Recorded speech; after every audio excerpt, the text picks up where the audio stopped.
আরে স্যার দেখো না যে কাকে নিয়ে এসেছি, কে এটা তোর? আরে স্যার এর হলো চিকু। চিকু এসেছে আপনার সাথে দেখা করতে, আপনার অনেক প্রশংসা করে, আপনি নাকি হাত দিয়ে নাকি বম ফালাতে পারেন। আরে এটা আমার কাছে কোনো বিষয় না, তোমাকে এখনই আমি দেখাইতেছি। দেখো এইভাবে বম ধরবা আর আগুন লাগিয়ে দিবা, তাহলে হয়ে যাবে। দেখো আমার কি সুন্দর করে বমটা ফেটে যায়। আরে স্যার এতে করে আপনার কোনো সমস্যা হয় না? আমার কোনো সমস্যা হয় না, চ্যালেঞ্জ দিলাম আপনাকে স্যার, আপনাকে আমি দেখে নেবো। আরে তুই আমার কিচ্ছু করতে পারবি না, যা কি করার আছে করে নে। এই দেখ আমার হাতে কত বড় একটা বম, আরে তুই এটা কি করবি? তুই চুপচাপ দেখ আমি কি করতেছি। এই বমটার উপরে আমি একটা আটা লাগিয়ে দেবো, তারপর দেখ কি হয়ে যায়।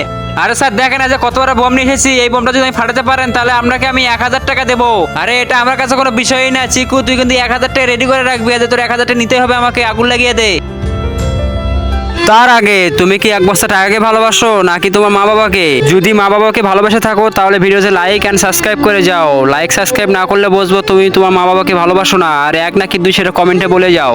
আরে কি হলো, এটা আমার হাত থেকে পড়তেছে না কেন? কি সমাচার এটার? আরে আজকে মনে হয় সারের অবস্থা টাইট হয়ে যাবে রে। আরে কেউ আমার হাত থেকে এটা নিয়ে যাও, আমাকে বাঁচাও।